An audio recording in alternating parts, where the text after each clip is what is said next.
Hello दोस्तों, नमस्कार। अभी की सबसे बड़ी खबर आ रही है। दिल्ली में लहराएगा तौहीद का झंडा। दोस्तों, बांग्लादेशी आतंकी रहमानी की भारत को बहुत बड़ी धमकी। तो उधर ममता बनर्जी से अपील करने लगा ये बांग्लादेशी आतंकवादी, कहने लगा बंगाल को मोदी से आजाद करवाइए। दोस्तों, बताएंगे अभी की सबसे बड़ी खबर जिसने भारत में मचा दिया है तहलका। जानना है बेहद जरूरी, तो वहीं बताएंगे बारामूला के स्कूल में छिपे थे आतंकवादी, जिसके बाद सेना ने छाती पर चढ़कर सबक सिखाया है। बताएंगे क्या है खबर। तो वहीं जेनेवा में जयशंकर जी का इशारों में राहुल गांधी पर बड़ा तंज। बताएंगे क्या तंज कसा है जयशंकर जी ने। तो वहीं ओवैसी और अब्दुल्ला से मिले अमेरिकी राजनयिक, तो जयशंकर जी ने दे दी बड़ी चेतावनी, कह दिया भारत की टिप्पणी भी सुनने को तैयार रहे अमेरिका। एक से एक बड़ी खबर बताएंगे, बस आप वीडियो के अंत तक बने रहेगा। और खबरों में आगे बढ़ने से पहले देश भारत का पुरजोर समर्थन करते तो वीडियो को लाइक करके, चैनल को सब्सक्राइब करके, बेल आइकन दबा के कमेंट में जय हिंद अवश्य कह दीजिएगा। बात करें पहली बड़ी खबर की, जहां बांग्लादेशी आतंकी रहमानी ने भारत को दे दी बड़ी धमकी। कहा दिल्ली में लहराएगा तौहीद का झंडा, और ममता बनर्जी से अपील करने लगा कि बंगाल को मोदी से आजाद करवाइए। बता दें, बांग्लादेश में सत्ता परिवर्तन के बाद भारत विरोधी घटनाओं में तेजी से वृद्धि हो रही है। हालिया मामला चरमपंथी संगठन अंसारुल्लाह बांग्ला टीम से जुड़ा हुआ है, जो अलकायदा का एक समूह है और भारतीय उपमहाद्वीप में सक्रिय है। इस संगठन के प्रमुख जसीमुद्दीन रहमानी ने भारत के खिलाफ भड़काऊ बयान दिया है। भारत ने इसको आतंकी घोषित कर रखा है। बांग्लादेश की अंतरिम सरकार ने हाल ही में जसीमुद्दीन रहमानी को रिहा किया है। अस्पताल से जारी वीडियो में वो भारत को धमकी देता हुआ दिखाई दे रहा है। रिहाई के एक दिन बाद ही रहमानी ने भारत विरोधी बयान देते हुए कहा कि भारत सरकार बांग्लादेश को सिक्किम या भूटान ना समझे। अगर भारत ने बांग्लादेश की ओर कोई कदम बढ़ाया तो हम चीन से कहेंगे कि वो भारत के सिलीगुड़ी कॉरिडोर की ओर बढ़े। दोस्तों, रहमानी ने आगे कहा कि हम नॉर्थ ईस्ट के राज्यों से कहेंगे कि वे अपनी आजादी के लिए लड़ाई लड़े, कश्मीरियों से कहेंगे कि वो अपनी आजादी के लिए लड़े, और कश्मीर की आजादी के लिए हम पाकिस्तान और अफगानिस्तान की मदद लेंगे। भारत में स्थित सिखों से भी कहेंगे कि वे अपनी आजादी के लिए लड़ाई लड़े। बंगाल का जिक्र करते हुए रहमानी ने कहा कि हम ममता बनर्जी से कहेंगे कि वे बंगाल से मोदी का राज खत्म करके एक स्वतंत्र बंगाल घोषित करें। रहमानी ने वीडियो में कहा कि बांग्लादेश किसी से टकराव नहीं चाहता, लेकिन अगर किसी ने चुनौती दी तो हम जंग के मैदान में खड़े होंगे। भारत को धमकी देते हुए रहमानी ने कहा कि अगर भारत हमारे देश को चुनौती करता है तो हम इस्लाम की रक्षा के लिए भारत को टुकड़े टुकड़े कर देंगे। उसने आगे कहा कि वो दिन दूर नहीं जब दिल्ली में तौहीद का झंडा लहराएगा। जैसे हम शेख हसीना के खिलाफ खड़े हुए, वैसे ही हम भारत के खिलाफ भी खड़े होंगे। रहमानी 2013 में बांग्लादेश के एक नास्तिक ब्लॉगर की हत्या के मामले में बंद था। उस पर आरोप था कि उसने ब्लॉगर की हत्या के लिए लोगों को गुस्साया था। दोस्तों, वैसे में इस रहमानी का ये बयान वाकई में ऐसा बयान है जो भारत को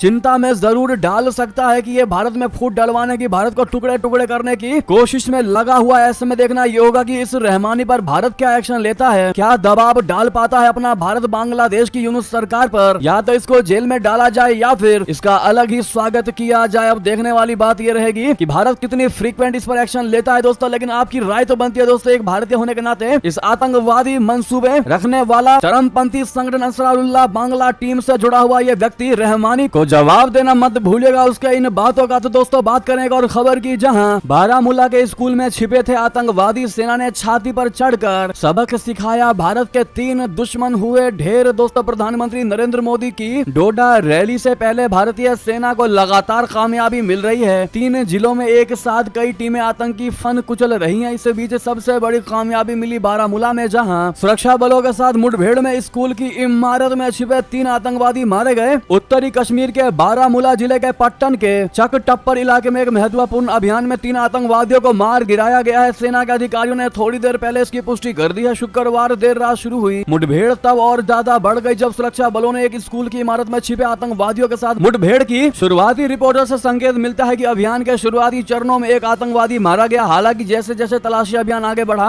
2 और अज्ञात आतंकवादियों को मार गिराया गया, जिससे जहन्नुम गए आतंकवादियों की संख्या वहां बढ़ गई। दोस्तों, ऐसे में all the best Indian army कहना मत भूलिएगा। तो वहीं बता दें, जेनेवा में जयशंकर जी का इशारों में राहुल गांधी पर बड़ा तंज। कहा जीवन खटाखट नहीं, इसके लिए मेहनत की है आवश्यकता। केंद्रीय विदेश मंत्री जयशंकर जी इन दिनों विदेशी दौरे पर हैं। जर्मनी का दौरा पूरा करने के बाद वे गुरुवार को जेनेवा पहुंचे। शनिवार को यहां एक कार्यक्रम के दौरान उन्होंने लोकसभा में विपक्ष के नेता राहुल गांधी पर निशाना साधा। उन्होंने कांग्रेस सांसद पर तंज कसते हुए कहा कि जीवन खटाखट नहीं है, इसके लिए कठिन मेहनत और परिश्रम की आवश्यकता है। बता दें कि राहुल गांधी ने लोकसभा चुनाव के दौरान कांग्रेस के सत्ता में आने पर महिलाओं के खातों में तेजी से पैसे ट्रांसफर करने का वादा करते हुए खटाखट शब्द का इस्तेमाल किया था। जेनेवा में भारतीय भारतीय समुदाय के सदस्यों से बातचीत करते हुए जयशंकर जी ने कहा कि जब तक आप बुनियादी ढांचे और मानव संसाधनों का निर्माण नहीं करते, नीतियों को लागू नहीं करते, तब तक ये कठिन काम है। जीवन खटाखट नहीं है, जीवन मेहनत और लगन से भरा है। उन्होंने आगे कहा कि जिन्होंने नौकरी की है, मेहनत की है, वो जानता है। ये मेरा आपके लिए संदेश है कि हमें कड़ी मेहनत करनी होगी। तो वहीं आपको बता दें दोस्तों, इतना ही नहीं, ओवैसी और अब्दुल्ला से मिले अमेरिकी राजनयिक तो जयशंकर ने दे दी चेतावनी। कहा भारत की टिप्पणी भी सुनने को तैयार रहे। जी हाँ, अमेरिकी राजनयिकों के असदुद्दीन ओवैसी और उमर अब्दुल्ला समेत कई विपक्षी नेताओं से मुलाकात और चुनाव को लेकर की गई टिप्पणियों पर अब भारतीय विदेश मंत्री जयशंकर ने बहुत करारा जवाब दिया। जयशंकर जी ने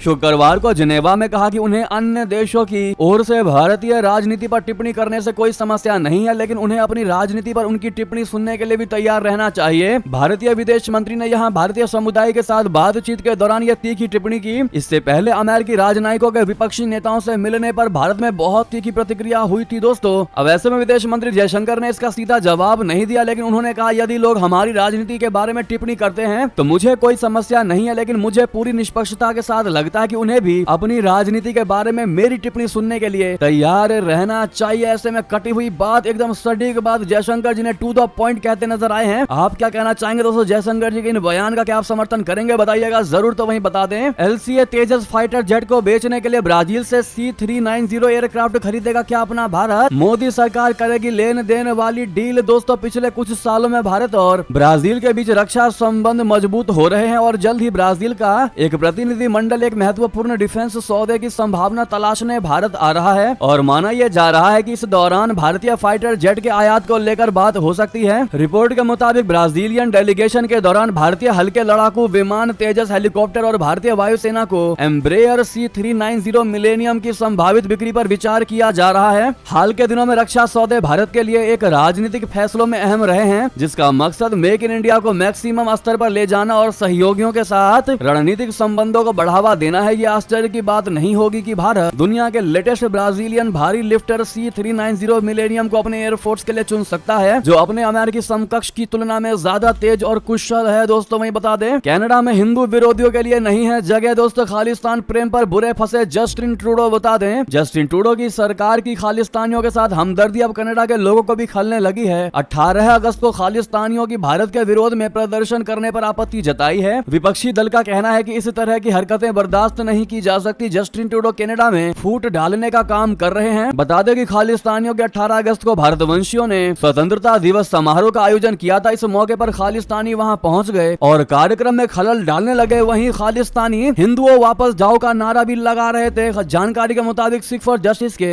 मेंबर्स ने पर्चे भी उड़ाए। इसके बाद कनाडाई हिंदुओं और खालिस्तानियों के बीच भिड़ंत भी हो गई थी। कनाडा में कंजर्वेटिव पार्टी के नेता पियरे पोइलीवर ने कहा कि हिंदुओं को भी पूजा पाठ और अपने आयोजन करने का अधिकार है, उन्हें अपने परिवार की सुरक्षा करने का अधिकार है, उन्हें भी बिना किसी से डरे शांतिपूर्वक रहने का अधिकार है। उन्होंने कहा कि कनाडा में हिंदू फोबिया एजेंडे और हिंदू विरोधियों के लिए कोई जगह नहीं है, लेकिन हमारे प्रधानमंत्री ने लोगों को बांट दिया है। हालांकि उनकी मनमानी नहीं चल पाएगी, जरूरत है कि हम लोगों को साथ लेकर आए। तो वहीं बता दें, बांग्लादेश में हिंदुओं को न्याय दिलाने में फेल हुए मोहम्मद यूनुस। हिंदू संगठनों ने 8 मांगों के साथ किया प्रदर्शन। कहा हम अपनी जमीन नहीं छोड़ेंगे, हम बांग्लादेश नहीं छोड़ेंगे। दोस्तों बांग्लादेश की मोहम्मद यूनुस सरकार कट्टरपंथियों पर एक्शन लेने के चाहे कितने भी दावे कर ले, लेकिन इसमें यह पूरी तरह फेल साबित हुई है। यही कारण है कि बांग्लादेश में हिंदुओं को अपनी सुरक्षा के लिए सड़कों पर उतरना पड़ रहा है। पूर्व प्रधानमंत्री शेख हसीना की सरकार 5 अगस्त को गिर गई थी। इसके बाद हिंदुओं के खिलाफ हिंसा हुई। शुक्रवार को राजधानी ढाका और बांग्लादेश की वाणिज्यिक राजधानी चटगांव में हजारों हिंदू सड़कों पर उतरे। बारिश के बावजूद प्रदर्शनकारियों ने 8 सूत्री मांगों वाले पोस्टर हाथ में ले रखे थे। इसमें हमलावरों को फास्ट ट्रैक ट्रिब्यूनल के जरिए सजा देने की मांग की गई है। प्रदर्शन में बच्चे और महिलाएं भी अपने अधिकारों के लिए शामिल हुए। बता दें, प्रदर्शन से ठीक 2 दिन पहले मोहम्मद यूनुस ने सरकारी टेलीविजन पर कहा था कि किसी को भी धार्मिक सद्भाव को ठेस पहुंचाने की इजाजत नहीं मिलनी चाहिए। चटगांव में हिंदुओं ने अल्पसंख्यक मामलों से निपटने के लिए एक अलग मंत्रालय की मांग की। अल्पसंख्यकों के लिए सीटें आरक्षित करने की मांग और छात्रों के विरोध प्रदर्शन के लीड करने वालों को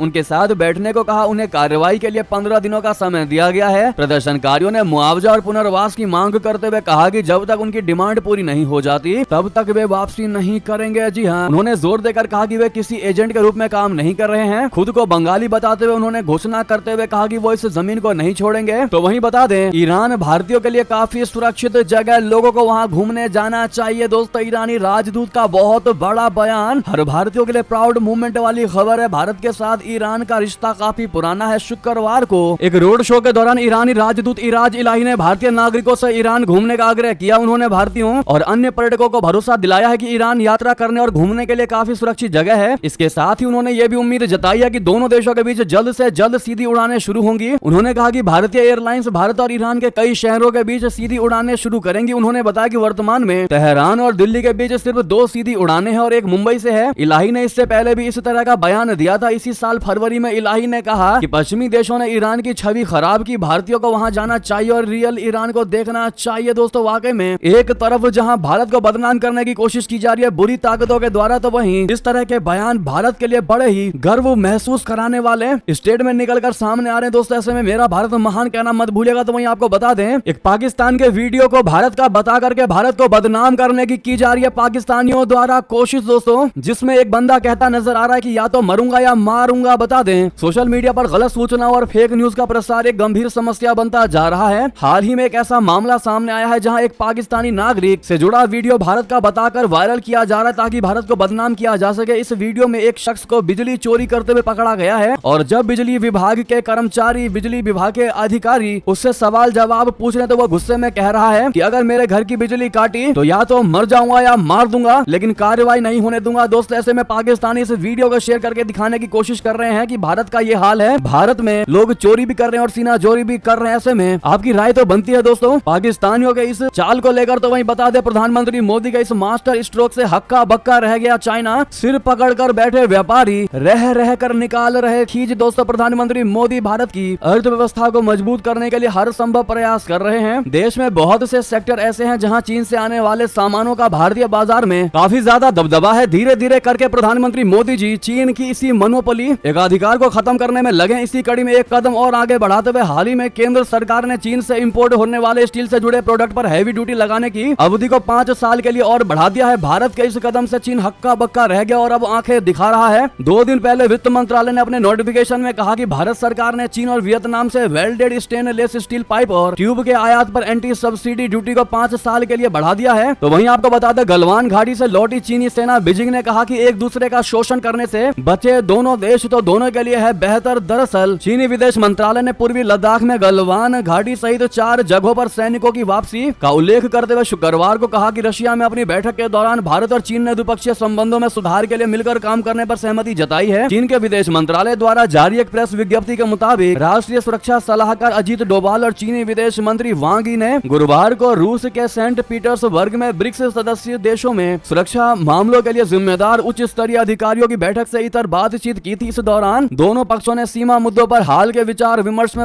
हुई प्रगति पर चर्चा की। दोस्तों इसी बीच ये थी अभी की सारी बड़ी खबरें। आपको हमारी खबर कैसी लगी? आशा करता हूँ बहुत अच्छी लगी होगी। थोड़ी भी अच्छी लगी तो वीडियो को लाइक करके चैनल को सब्सक्राइब करके बेल आइकन दबा के कमेंट में जय हिंद कहना मत भूलिएगा। मिलता अगली बड़ी खबर में। बहुत बहुत धन्यवाद।